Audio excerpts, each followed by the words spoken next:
જય શ્રી કૃષ્ણ મિત્રો, મારી ચેનલમાં આપ સર્વેનું હાર્દિક સ્વાગત છે. મિત્રો, બેંક નિફ્ટી માટે આજનું આપણું શું ડિસ્કશન હતું અને માર્કેટે કેવી રીતે કામ કર્યું, સૌથી પહેલાં આપણે એ સમજી લઈએ. મિત્રો, બેંક નિફ્ટીમાં આપણું ફ્રાઇડે માટેનું ડિસ્કશન હતું. અહીંયા આપણે બે જ સ્ટ્રેટેજી બનાવી હતી. પહેલી સ્ટ્રેટેજી હતી કે જો માર્કેટ અહીંયા ગેપ અપ ઓપન થાય છે, ગેપ અપ ઓપનિંગના કેસમાં આપણે 52,800ની આજુબાજુ જો ગેપ અપ ઓપન થાય તો આપણે ત્યાંથી ખાલી 830 પોઈન્ટનો એસએલ મૂકીને આપણે એક પીની પોઝિશન લેવાની હતી અને ટાર્ગેટ્સ આપણે લગભગ 52,500 સુધીના આપણે ટાર્ગેટ રાખ્યા હતા. અને સેકન્ડ વસ્તુ આપણે ડિસ્કસ કરી હતી કે ગેપડાઉન માર્કેટ ઓપન થાય છે, તો ગેપડાઉનના કેસમાં આપણી સ્ટ્રેટેજી હતી કે જો માર્કેટ આપણને 52,350ની આજુબાજુ મળે તો ત્યાંથી આપણે સીની પોઝિશન લેવાની હતી અને એના ટાર્ગેટ આપણે લગભગ 52,650 અને 52,800 સુધીના રાખ્યા હતા. તો માર્કેટ થોડુંક ફ્લેટ અથવા તો હળવું ગેપડાઉન આપણે કહી શકીએ. તો ગેપઅપની અહીંયા સિનારીઓ કોઈ ટ્રેડ બનતો નહોતો. અહીંયા ગેપડાઉનના કેસમાં તમે જોશો આજની જે આ કેન્ડલ છે, આ આજની જે ફ્રાઇડેની કેન્ડલ છે, આ ફર્સ્ટ કેન્ડલ છે, આ મોટી રેડ છે. માર્કેટ ક્યાંક ને ક્યાંક અહીંયા હળવું ગેપડાઉન ઓપન થયું અને આ જે મેં વચ્ચે મિત્રો બ્લુ લાઇન ડ્રો કરીને રાખી છે 52,350નું જે આપણે લેવલ આઈડેન્ટિફાઈ કરીને રાખ્યું હતું, આ એ લેવલ છે.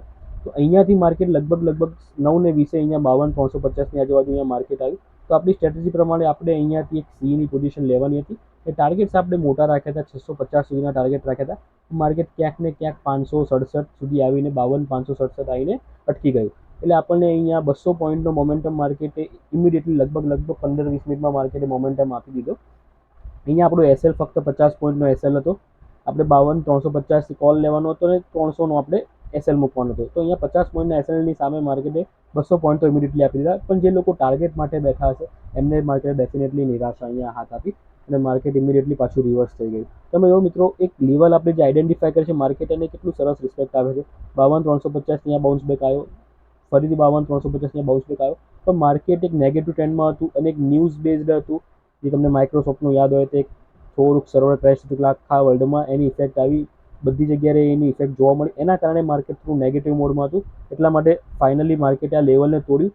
તો બી બેંક નિફ્ટી કરતાં ઘણી સ્ટ્રોંગ છે. મિત્રો, તમે જો નિફ્ટીનો ચાર્ટ જોશો તો નિફ્ટીનો ચાર્ટ કન્ટિન્યુઅસલી આ રીતનો છે. તમે ફ્રાઇડેનો નિફ્ટીનો ચાર્ટ જોશો, નિફ્ટીનો ચાર્ટ આ રીતનો છે. જ્યારે બેંક નિફ્ટીએ પોતાની જાતને અહીંયા હોલ્ડ કરીને રાખ્યું છે. તમે જો માર્કેટે એક રેન્જમાં પોતાની જાતને હોલ્ડ કર્યું છે. જ્યારે માર્કેટ પોતાની જાતને હોલ્ડ કરે છે ત્યારે માર્કેટ એક સમજી શકીએ કે માર્કેટમાં એક ફાઇટ ચાલી રહી છે, બાયર્સ અને સેલર વચ્ચે એક કોમ્પિટિશન છે. તો આવું માર્કેટ આમ જોવા જઈએ તો સારું કહેવાય. અહીંયા ડેફિનેટલી સેલર્સ હાવી થઈ ગયા છે બાયર્સના ઉપર. નિફ્ટી ડેફિનેટલી એકદમ કહેવાય કે નેગેટિવ મોડમાં છે. પણ બેંક નિફ્ટી હજી 50-50 છે. તો બેંક નિફ્ટીમાં મંડે માટેની આપણી શું સ્ટ્રેટેજી હશે એ આપણે આ પોઈન્ટને ધ્યાનમાં રાખીશું કે અહીંયા બાયર્સ અને સેલ્સ માર્કેટમાં બે લોકો હોય છે, એક બાયર હોય છે અને એક સેલર હોય છે. બાયર માર્કેટને અપ લઈ જાય છે, સેલર માર્કેટને ડાઉન લાવે છે. તો આ એક બે સિનારીઓ છે. તો બેંક નિફ્ટીમાં અત્યારે 50-50 છે. બાયર્સ બી એક્ટિવ છે, સેલર્સ બી એક્ટિવ છે. તો બેંક નિફ્ટીમાં આપણે બંને બાજુની તૈયારી રાખવી પડશે. જ્યારે નિફ્ટીનો તમે જોશો ચાર્ટ ફ્રાઇડેનો, તો નિફ્ટીનો ટોટલી એકદમ બેરિશ ચાર્ટ છે. તો નિફ્ટીનું કોઈ એટલું નિફ્ટીનું ડેફિનેટલી બેંક નિફ્ટીમાં ઇફેક્ટ આવશે. પણ આપણે બેંક નિફ્ટીમાં ટ્રેડ કરતા હોય તો આપણે આ પોઈન્ટને કન્સિડરેશન રાખવાનું છે. કારણ કે કયો ઇન્ડેક્સ કોના ઉપર પ્રેશર બનાવશે એ આપણને લાઈવ માર્કેટમાં જ આઈડિયા આવશે જ્યારે આપણે બંને ઇન્ડેક્સને ઓબ્ઝર્વ કરીશું. બની શકે કે નિફ્ટી બેંક નિફ્ટીને નીચે લઈ આવે અથવા બની શકે કે બેંક નિફ્ટી નિફ્ટીને ઉપર લઈ આવે. તો કયો ઇન્ડેક્સ કોના ઉપર પ્રેશર બનાવે છે, બિલ્ડ કરે છે, એ આપણને તો સોમવારે જ ખબર પડશે. પણ બેંક નિફ્ટી માટે આપણે એક બંને સાઈડની તૈયારીઓ રાખીશું. તો 5 મિનિટના ચાર્ટ ઉપર અત્યારે આપણે છીએ. તો આપણે મંડે માટેની સ્ટ્રેટેજી ડિસ્કસ કરી લઈએ. તો મંડે આપણા માટે સૌથી બેસ્ટ વસ્તુ શું રહે? પહેલાં તો આપણે આ લેવલ ઠીક છે 350નું લેવલ આપણે ડ્રો કરેલું જ રાખીએ કે સૌથી મેઇન વસ્તુ કે જે આ રેન્જ છે, તમે આ પોર્ટલમાં હજી લાઇન ડ્રો કરી રાખજો. આવી રીતે 350નું લેવલને આ નીચે 150નું લેવલ 52,150, 52,350. જો માર્કેટ અહીંયા ક્યાંક ઓપન થાય છે અને આવી રીતે અહીંયા મંડે ટાઈમ સ્પેન્ડ કરે છે થોડો આ જ રેન્જમાં 52,350 ઉપરની સાઈડ અને 52,150 નીચેની સાઈડ, સૌથી બેસ્ટ રહે કે માર્કેટ અહીંયા 1-2 કલાક સમય સ્પેન્ડ કરે આ જ રેન્જમાં અને પછી માર્કેટ બ્રેકઆઉટ આપે. તો અહીંયા બે કન્ડિશન થઈ શકે. અહીંયા આપણે ચાર્ટને થોડુંક નાનો કરી લઈએ તો જેનું તમને બહુ સરસ રીતે અહીંયા બે પેટર્ન બની શકે છે.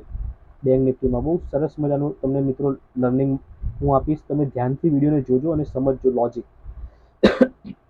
અહીંયા બેંક નિફ્ટી એક મસ્ત પેટર્ન બનાવી છે. જો માર્કેટ અહીંયા ફ્લેટ ઓપન થશે અને આ રેન્જમાં ઓપન થશે 52,350 સોરી અને 52,150, જો આ રેન્જમાં માર્કેટ અહીંયા ઓપન થાય છે અને 1 કલાક માર્કેટ જો આ રેન્જમાં રહેશે તો અહીંયા ચાન્સીસ પૂરેપૂરા છે કે જેટલું માર્કેટ અહીંયા ઉપરથી નીચે આવ્યું એટલું જ માર્કેટ ફરીથી અહીંયા ઉપર જઈ શકે. જેવી આ વન વે મોમેન્ટમ આવી એવી અહીંયા વન વે મોમેન્ટમ આવી શકે છે. આ એક કન્ડિશન થઈ ગઈ. સેકન્ડ કન્ડિશન થઈ ગઈ કે જો માર્કેટને હોલ્ડ કરીને નીચેની સાઈડ બ્રેક કરશે તો જેટલી આ હાઇટ છે, આ 600 પોઈન્ટની આ હાઇટ છે, અહીંયાથી આપણે ઉપરથી પકડીએ ને અહીંયા સુધી, તો આ 630 પોઈન્ટ સમથિંગની આ મોમેન્ટમ છે. તો એટલો ને એટલો મોમેન્ટમ અહીંયા નીચે 600 પોઈન્ટનો મોમેન્ટમ માર્કેટ આપી શકે છે. તો બંને કન્ડિશન છે. તો આપણે એ જોવાનું રહેશે કે માર્કેટ કઈ બાજુ તોડે છે. આપણે અહીંયા બેંક નિફ્ટીમાં એક ડબલ્યુ શેપ બી બની શકે છે, વી શેપ રિકવરી બી આવી શકે છે, અને બેંક નિફ્ટીમાં એક આ રીતની એક પેટર્ન બી બની શકે છે, જેને આપણે ઊંધો એન કહીએ છીએ. તો આપણે બંને માટે રેડી રહેવાનું છે બેંક નિફ્ટીમાં. તો લેવલ સેમના સેમ છે.